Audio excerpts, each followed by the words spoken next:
my god!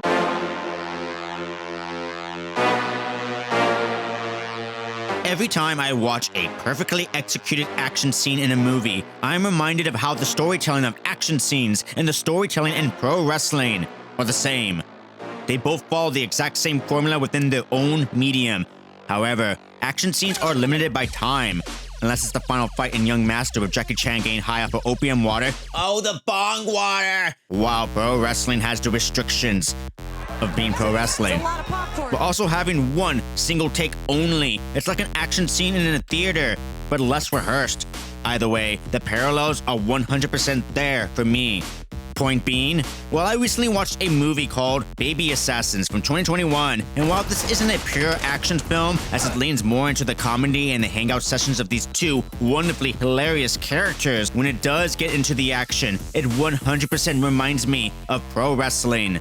So let's review the entire Baby Assassins trilogy, starring Akari Takashi and Sori Izawa, and directed by Yugo Sakamoto.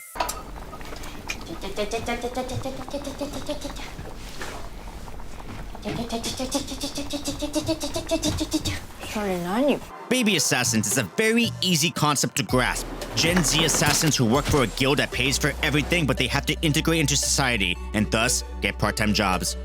The problem? They're Gen Z. The second problem? They're Gen Z. Third problem? They have to live together as Gen Z. The first movie is about friendship. The second movie continues that friendship. And the third movie is low-key gay as fuck. And I love it. The first movie mainly deals with these two different personalities clashing while living together. You have Chisato, played by Akari Takashi, who is ultra bubbly, ridiculous, and just so funny. Just look at their faces. Look at this face. This face right here. And then you have Mahiro, played by Sori Izawa, who describes herself as a sociopath. But honestly, she's just antisocial and ultra sci, and just forgive her for the day. It's just the way the medication makes her. But also a badass fighter. She starts the film interviewing for a late-night shift at a convenience store, but as soon as it gets the tiniest bit complicated, she murders the guy and then has an action scene against the employees. Except, it's all in her head. Which, if you've ever worked a customer service job, you immediately relate to this. In addition, there's a cleanup crew guy who's awkward, who gains a cute helper in the later movies with a machine gun. And this is how the assassins are able to get a clean hit on people like the Yakuza. Speaking of, there's this Yakuza boss who is trying really, really hard to be woke. It's hilarious. And his super obedient daughter learns about the assassins who killed their Yakuza, but she's not obedient. She's privileged and ultra psychotic and secretly wants to be a badass as the assassins, but she can't shoot a gun. So the tension is about the Yakuza wanting revenge. But it's really just about these two girls learning to get along, getting a side job, and how Mahito learns to accept her shy, antisocial self. It's like a sitcom. There's a big scene that happens when the girls get a job in a maid cafe, and it's as cringe as you think it is. In fact, it's so cringe that it made me re-examine Joshi wrestling. I'm certain now that once the TJPW women are done with the day, say a woman like Mizuki, she probably goes home and cracks open a beer and speaks in a real, natural, lower octave voice and talks shit about all the weird men at the meet and greet. Oh, those weird Americans. I have no doubt about this now. I won't spoil what happens, but the woke Yakuza is not so woke after all. He's actually a monster. The third act features very fun gunplay, but it's the final fight that really makes this film. Mahito versus this guy here, who has been begging for a tough opponent all night long because he is a super boss himself.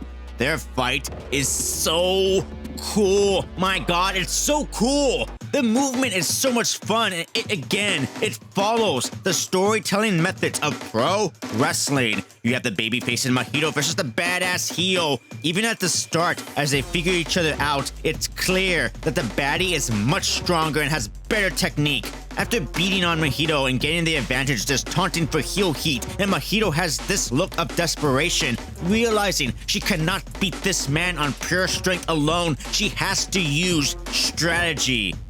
This I will spoil.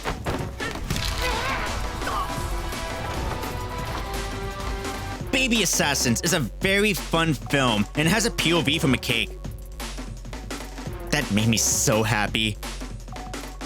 It's an overall fun movie. Part 2 is even better. Not in action or story, but because of these characters and their relationship. These two have perhaps the most natural chemistry that I've ever seen two people have on camera. A lot of it seems to be improvised. They hit record and just go, talk. But also, the director purposely lets in all the corpsing they do, and they do a lot of corpsing. Akari especially just can't stop corpsing. It's so funny, but it doesn't take you out. It just adds to the naturalness of everything, despite the absurdity of the entire premise of Gen Z assassins. Part 2's premise is that these two bumbling idiot brothers who work as freelance assassins hear a rumor that if they kill guild assassins, they can take their place. So they target the girls, but they never ever feel like a threat. They're just as natural in their chemistry as the girls, and it's about getting to know them as well. Part 2 is far more of a hangout sesh for both of these duos. The girls must work part-time jobs to support their cost of living because they are suspended by the guild, and the brothers are so poor, and this dude has a crush on a waitress. You feel for them. But like, there's a hilarious segment where the girls work as mascots and, oh hi Atarashi Gakko!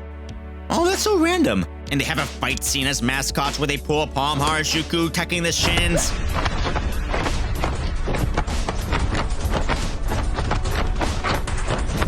In this movie, these two become closer friends, and I have to say, in this film in particular, Akari is so freaking funny. Her faces are so insane. She just steals this whole movie for me. Even though the brothers are never once treated as a threat, they are given a lot of characterization and even ambition. They feel far less like villains and instead victims of circumstance. But that doesn't stop the final gunfight from being very, very cool.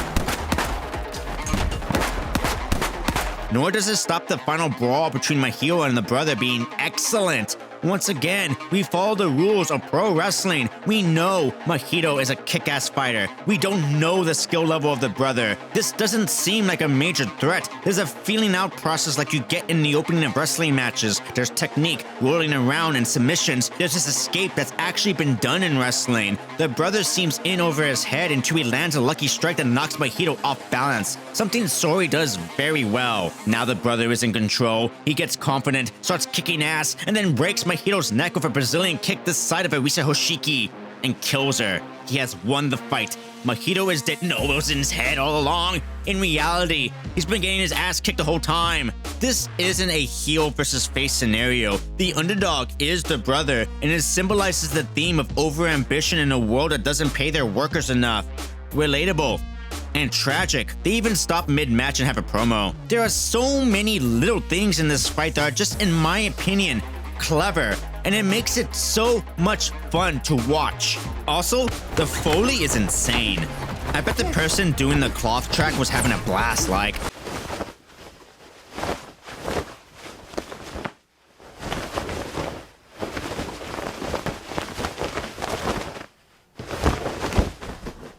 The only thing about part 2 is the unresolved debt the girls haven't paid off yet. That whole idea of being in debt was underutilized in general throughout the whole trilogy, despite being a theme in all three. Speaking of part 3 is my favorite of the trilogy. It has great camera work, starting off beautifully and introduces the best villain of the trilogy, someone also in debt, but in a different way, and self-inflicted. With Kaede Fuyumura, played by Sosuke Ikematsu, they build this character as such a dangerous villain that it follows how pro wrestling builds up their heels. They give him little battles all throughout and have him dominate. His initial gunfight with the girls was so badass, and then the chase after had lots of fun moments. Then, he has a fistfight with Mahito, who, at this point, we know is a badass. And he defeats her pretty easily.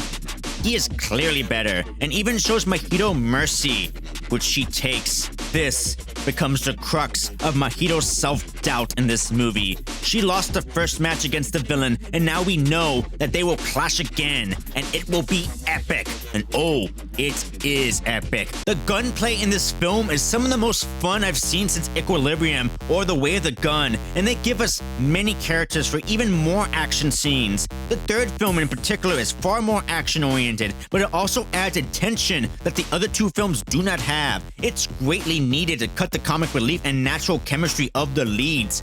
Speaking of the leads, this film is low-key gay as fuck. These two grow in their friendship, but their looks, the way they talk to each other, it's so gay, and I love it! I love it! These characters are just really good. Akari in particular adds a level of dramatic emotions to complete her character to balance her absolute ridiculousness and humor.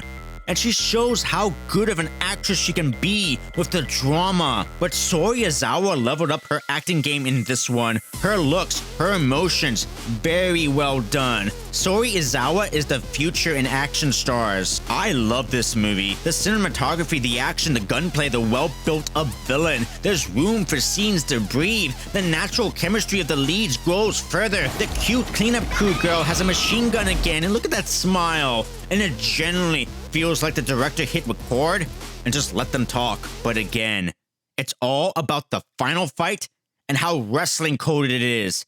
It tells a full story of the dominant heel against the fighting babyface who gets her ass kicked by the far superior skills of Fuyamura. But he also shows respect for Mahito.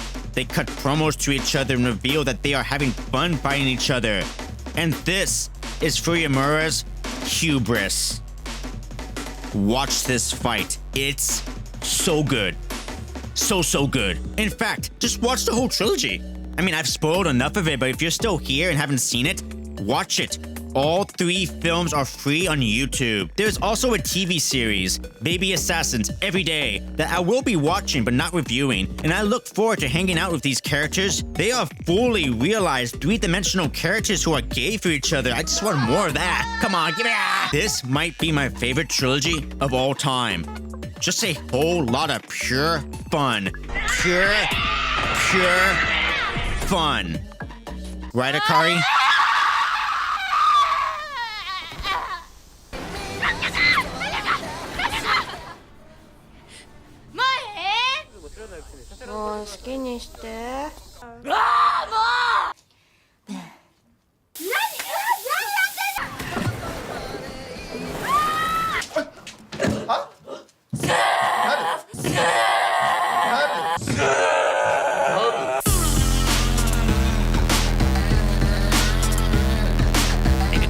Thank you to all my sponsorships. First off, to my first ever YouTube sponsorship, we have Luciano Eduardo. Thank you so much. Thank you again. Now, we also have my newest Patreon sponsor, Rio, the worshiper of Raku. A very Dark Souls sounding name, of course. All you're missing is just like an extra little word that's kind of unnecessary. So like Rio, the worshiper of God Raku, or Rio, the worshiper of the awesome God Raku. You always gotta just make them longer for that. Anyways, thank you, Rio, the worshiper of Raku. Also, thank you to Brian Hernandez, Torres, Paul Darn, Picasama, Glubin, Fish, Chihuahua, Lord Jesse, Chavez, Bosco, Robert Watson, CJ Vinehorn, Boosh, Rodox, Sayra, Cosmos, Grizzle, Bozzy, Bios, Josie Bar, Bibbidi Bobbidi, whatever, Joe Pro, Jane Bullock, Raw, Cuz 99, Luciano Eduardo, Gold Snake, Tony Davis, Lil Choot, Scott Davis, J.O.L.A., I Want, Victims, Aaron Zacarias, Juggernaut Graphics, Ray Conashike, Adam K, Kev, Mullen, Dan, Mark, Terrence, Dustin, Stein, Acer, Trace, Renee, Bo, Des, Teach, and Jeff. Thank you.